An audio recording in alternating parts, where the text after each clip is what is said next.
Hello everyone and welcome to Helix Cloud Games. My name is Richie and this is SideQuest, a cloud gaming show where we take a deep dive into one specific topic.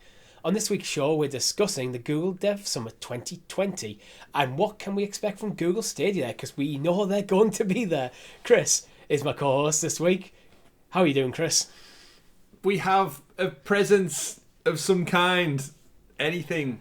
I know, it's weird. Rain on us with talking goodness.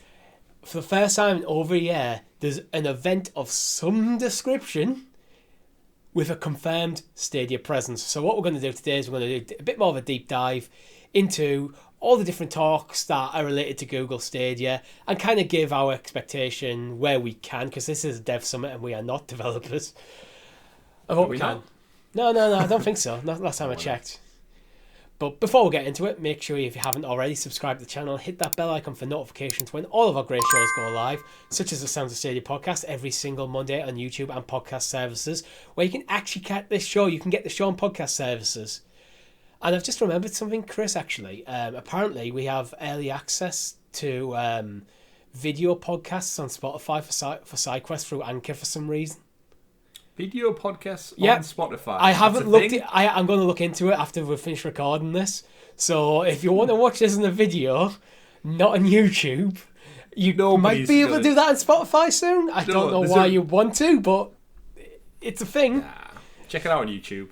Yeah, I'd rather watch the video version on YouTube, but if it's a case of I upload the video files to Spotify and you get the same show, you can have it. I guess. Don't forget to rate it while you're there on Spotify. Yeah, give us a good star rating. Yeah, and that way we know you're actually listening to it. But before we go any further, we do need to address the geopolitical situation with Ukraine. Obviously, it's an awful situation. Ukraine has been invaded by Russia. I'm not going to go into too much detail, but we will be committing our entire month's revenue from our members to the Ukrainian Red Cross. There will be links in the description below if you want to donate as well.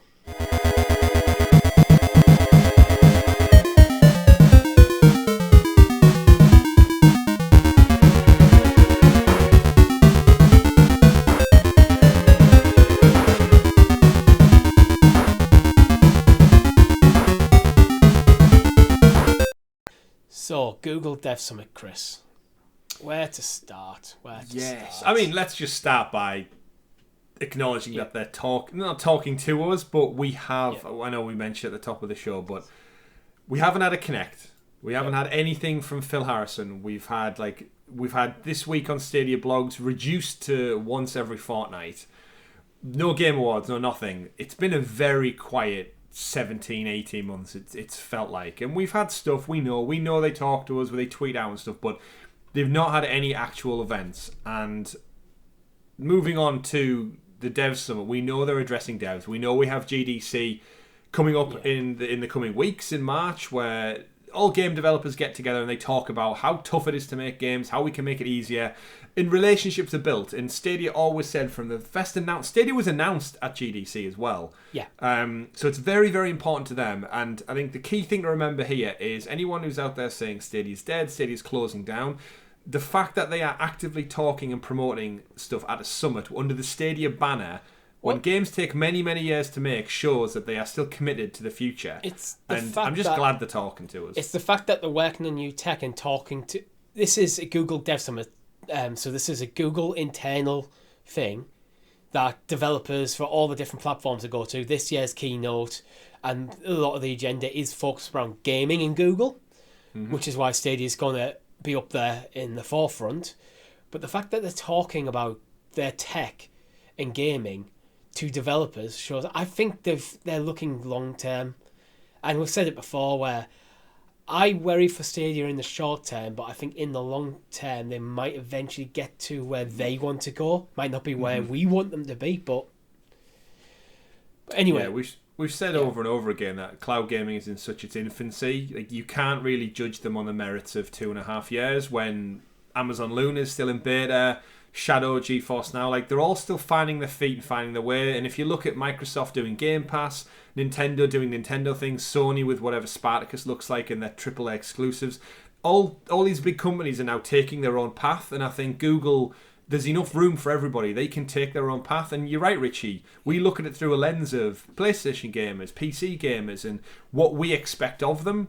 But the reality is they might just want something different. But the fact that they're actively still talking about it, promoting it, the key thing I think you mentioned in this week's Sounds of Stadia podcast, episode 127, go check it out, is that it's under the Stadia banner. This isn't Google Stream being talked about. This isn't Google Cloud. In a nutshell, they have actively put and consciously put Stadia porting, Stadia games, Stadia cloud infrastructure in these dev summits, and they wouldn't be doing that if they didn't have an internal plan for the years to come, which is great to see. That's it. I mean, the event is largely focused around games with Google, so I think Google Stream will be involved. There's a section for mobile games, but there is some talks that have Stadia specifically either in the name or in kind of the blurb for what the talk's going to be about.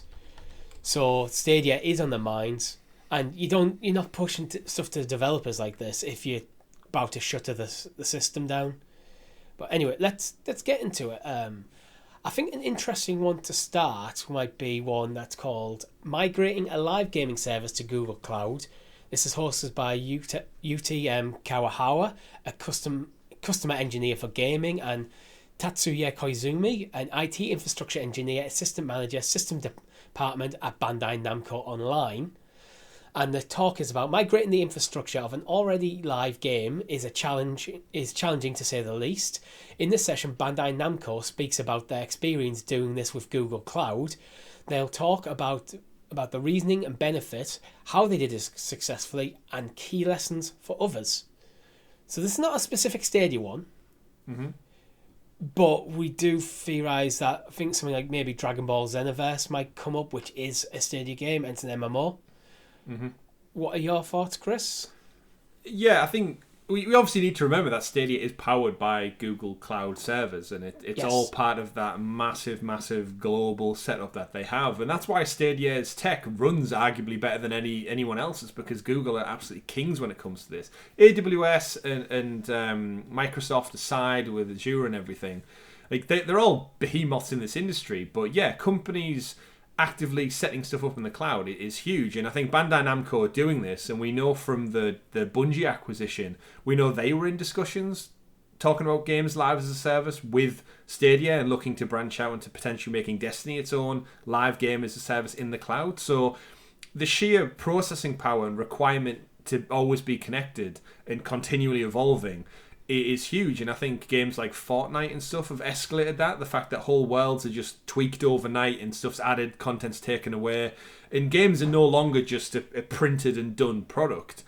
And Google leveraging that and saying, look, if you want to bring a game over here, you can do it all in the cloud. You can tweak it, change it, put it out, run tests over here while your audience is playing it over there without having any impact on the game. I think it's great, and the fact that they're dedicating a session to talking about that shows that we're planning for the future rather than what games are today. Yeah, my interesting one for this is, if this isn't Google talking about it, this is Bandai Namco talking about it at a Google event, which I think is more interesting because they'll talk.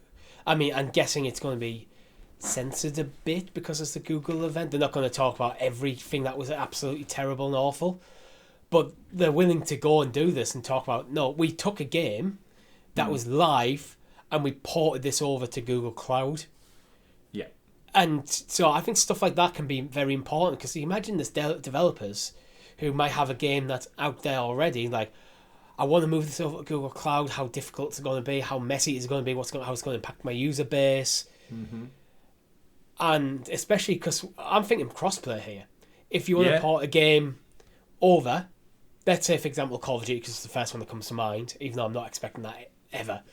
If you took, say, Call of Duty Warzone and you moved that from wherever it's currently housed onto Google Cloud, and then you wanted to port that into Stadia, how do you do that without impacting your users? Yeah. And you get the crossplay live without impacting your users. I think that's one of the interesting things that could come out of this. Yeah, with the cloud infrastructure, it's one of those things that Stadia is its own thing within Google, and we need to remember that Google, first and foremost, makes its money from ad revenue, and there's bigger fish to fry in Google's eyes, it would appear.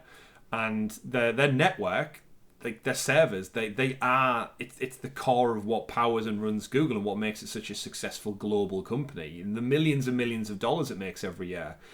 If they can leverage that tech in other, I know we've got the white labeling with Stadia, but the reality is the network infrastructure is what brings massive companies. Like Bandai Namco isn't a small company. It's not on the scale of Google. And if they're looking at this tech and thinking, like, we can work with these, how many other developers and game producers and digital companies do the same?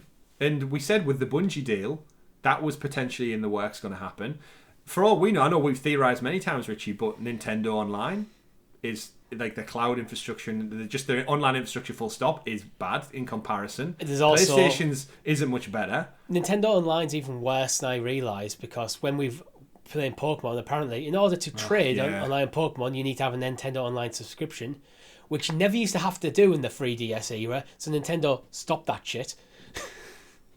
Yeah, but like just that leads me to think, like, we all know like Xbox Live and stuff, it works probably better than the other two big ones, but is there a world where Sony go, you know what, we paid millions for Gaikai, we've not really done anything with it, unless this Spartacus rumor turns out to be something revolutionary, they're not going to get the leg up on the tech. And I think we've always said from day one, Stadia's tech is absolute top notch. I mean, and we know they're doing white labeling, so it all ties in. Yeah, the prevailing Spartacus rumours are this is going to be a tiered system for PS Plus with PS Now potentially folded in, which could be interesting. But anyway, yeah, I just think again long term, like it's still in such its infancy. There's nothing to say in 5 to 10 years that deals aren't brokered, relationships aren't nurtured from this, and all players involved, all parties involved can't benefit from it. Yeah. Like, that's the reality. I would rather they work with each other to give us as consumers the best possible outcome. I know Sony and Microsoft work together. They're literally working together on cloud gaming. Like, there's nothing to say Google can't be involved, because at one point Tencent's going to come in and they're going to want to get involved, and that starts a whole different conversation. So we'll see. I don't know. I think Tencent will just buy bits of everyone. We'll have 10% of Sony, have 10% of Microsoft, 10% of Google, 10% of Amazon. That's how it starts. We'll just sit back and just roll the money come in. That's how it starts. The next topic I want to bring up is profiling on Stadia. The Stadia DevX team is actively developing its performance profiling solutions for both the CPU and GPU. In this presentation, learn about the philosophy behind Orbit, our CPU and system profiler, and Dive, our GPU analysis tool. And this is brought by Pierre Gimmig, a software engineer, and Michael Antilla, a software engineer. I said some words there that I don't really understand, so... Yeah, this is the one we'd love to like hook Tom in for and go, tell us what this actually means. And if in the chat you know a deeper dive about this, by all means, do tell us. I only wanted to bring this one up because it literally has the word Stadia in the title of the discussion. Yeah. So this is a very Stadia-specific talk. It's 25 minutes long.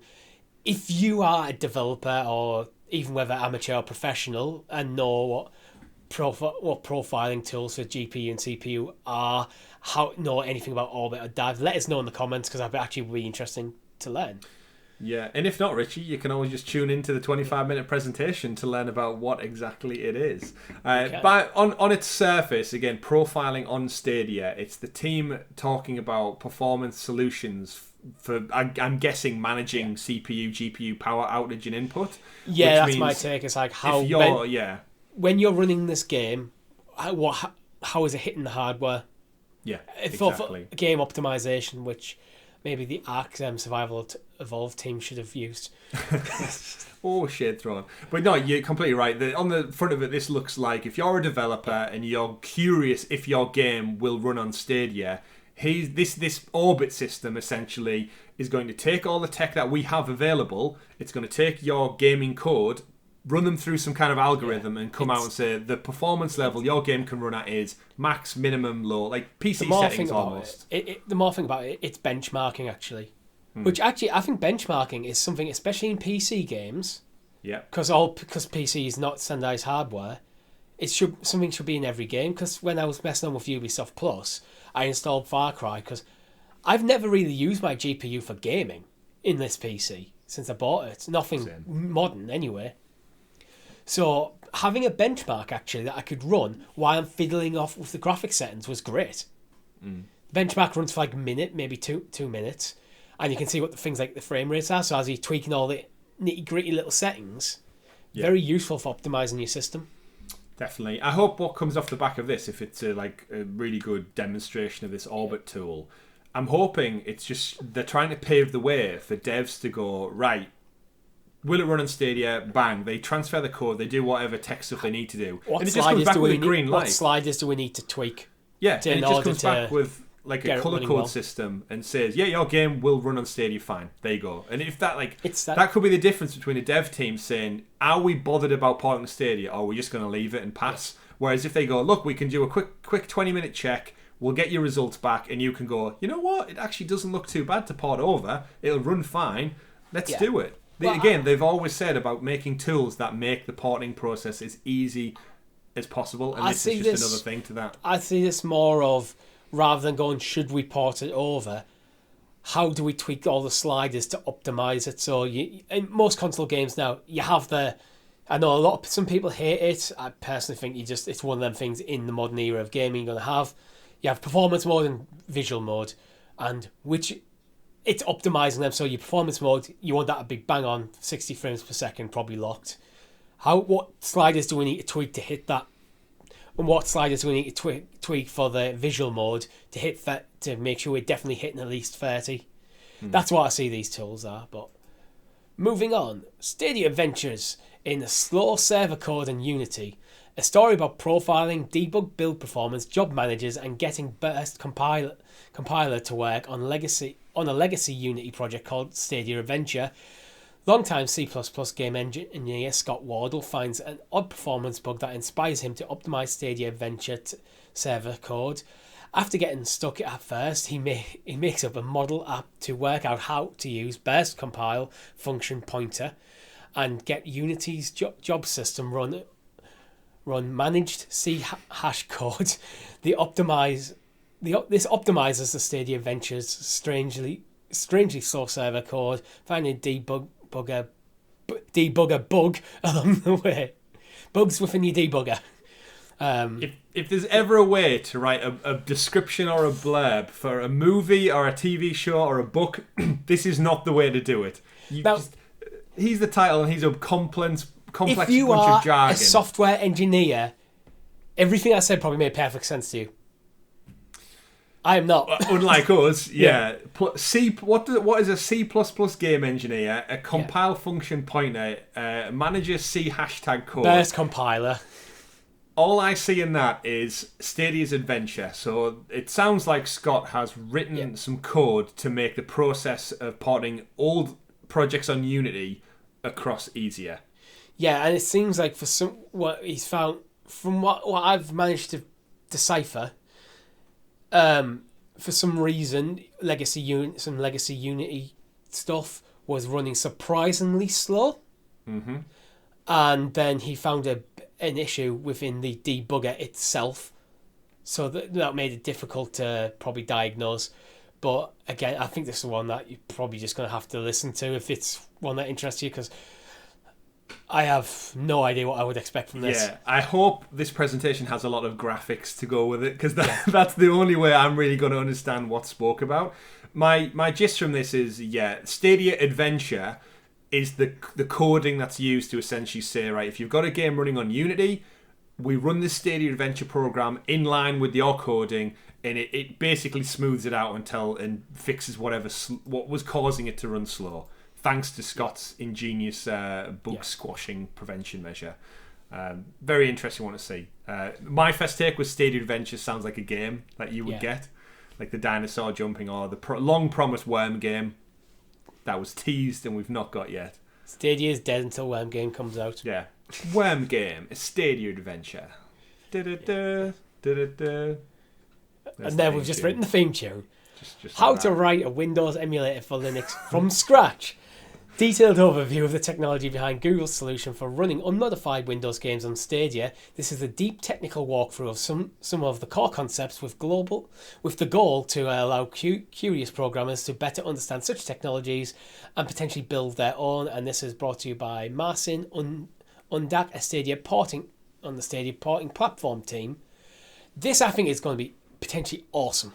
this is the big one. Yeah. We said on the podcast, but yes, Windows have such a grapple hold on the entire games industry based on just having the legacy of Windows running everything.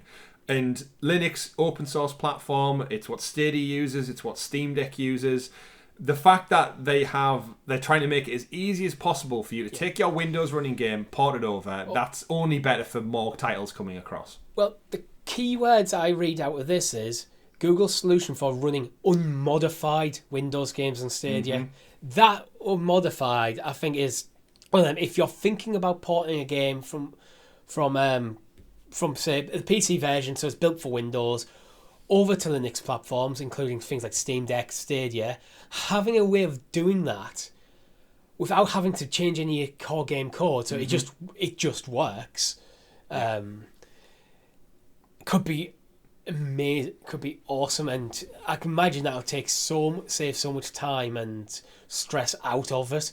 And if you take away time and stress, time is money, and money, people are more likely to do it. Yeah, I think it's huge, and I think the fact that we said it in the podcast, Luna runs on Windows predominantly, but the Amazon also are looking at Linux, and Amazon have their own studios. If they prefer to run an open source platform for their games, it makes sense. Steam Deck, I think that's again Steam pushing for this as well. It's trying to break that industry hold over everything running through Windows, and for us as gamers, that just opens the door to easier and quicker ports and more games. So there's been awesome. With Steam, there's been a slow push to get all the games compatible on Linux for years. But obviously they can't just do it themselves wholesale. The Steam Deck, I think, will accelerate that process. The interesting thing for me is if you look at how much of the gaming industry is dependent on Windows, PC gaming is effectively dependent on Windows. There is some Linux stuff out there. There is some Apple iOS stuff out there. But pretty much, I don't think there's much out there that is for Linux then ported to Microsoft. It's Microsoft then ported to Linux. Yeah. And also Xbox.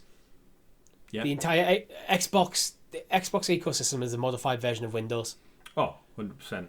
So that is probably a good half of the industry, if not more, that is dependent on Windows. And obviously that's a lot of money for Microsoft. Yes, it is. And that's why they can drop 70-odd billion on acquiring Activision.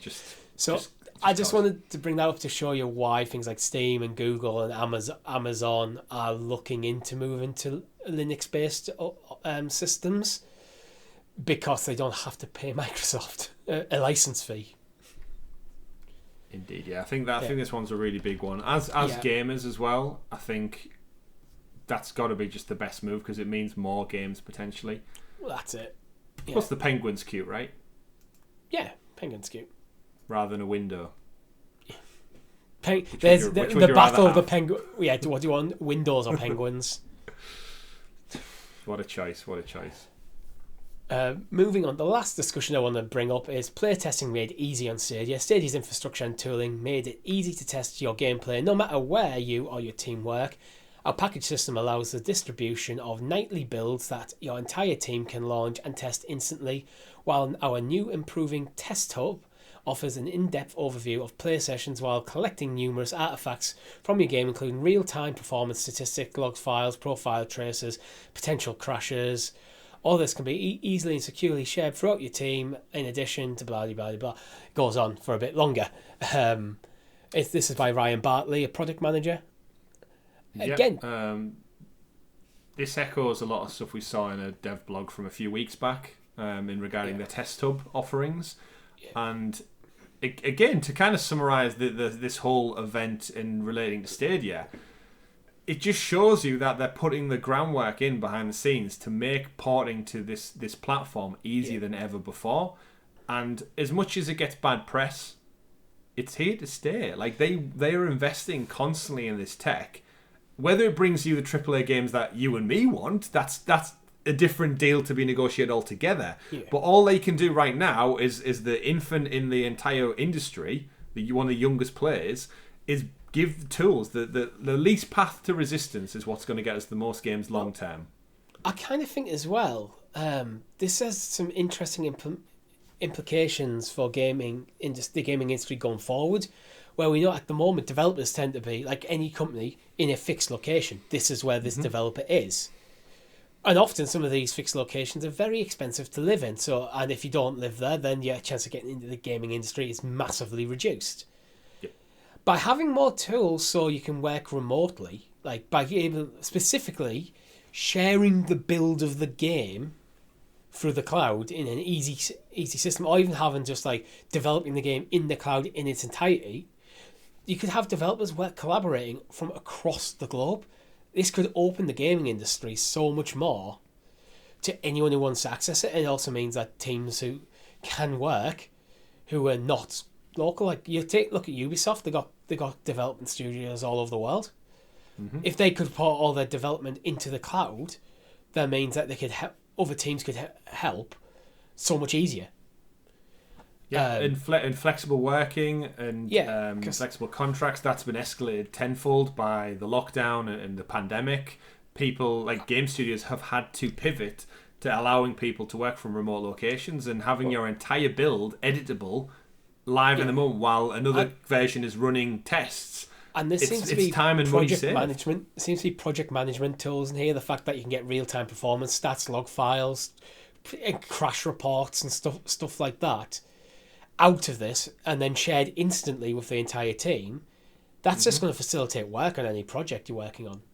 That's not even just games, that's just... And I do think I think the pandemic is going to be... I think we'll look back at it as the point where the world kind of went. A lot of companies who were paying for really expensive amounts of money for real estate, why? When people can often be more productive working out their own living rooms, and if people are happy to do that, depending on the industry, I do think the world's going to change because of the pandemic in that way.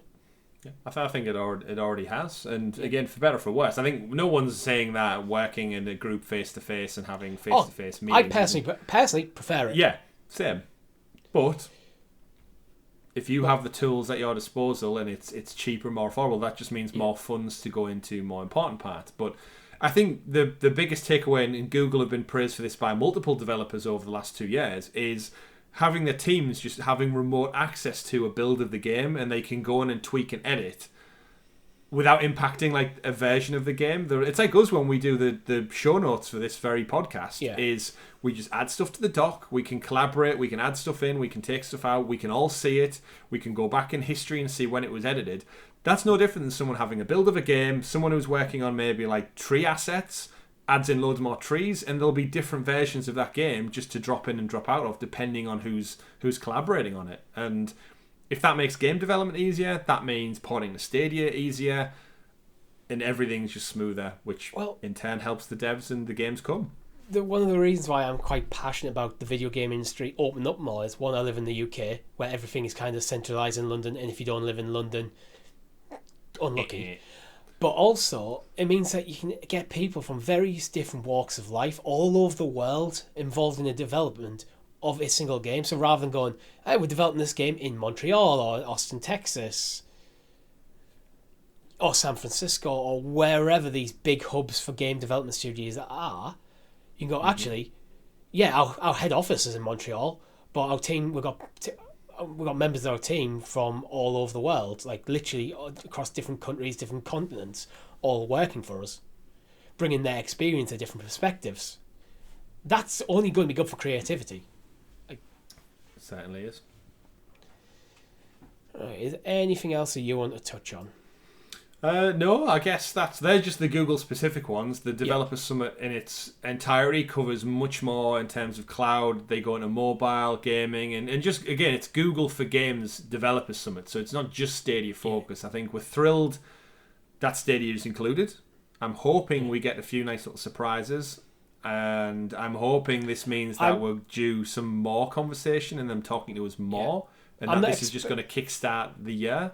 I'm not expecting surprises because this is not for us. Oh, not game Stadia specific. I just mean in terms of commitment to the tech. Like, we're going to hear loads of little tidbits come out of these events that aren't in these blogs or paragraphs. But 15th of March, not too far away now. It's got about probably 3 or 4 hours worth of content to run. we'll no doubt update people and bring them the news and stuff that comes out of it as part of the weekly podcast.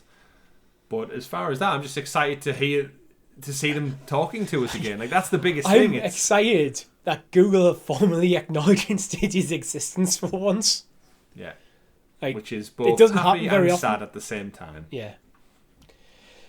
But that's all we have time for this week. If you liked the video, hit that like button and consider becoming a member as little as 99p, where all of this month's proceedings from our membership scheme will be going to the Ukraine Red Cross. There'll be a link down in the description below if you want to donate directly.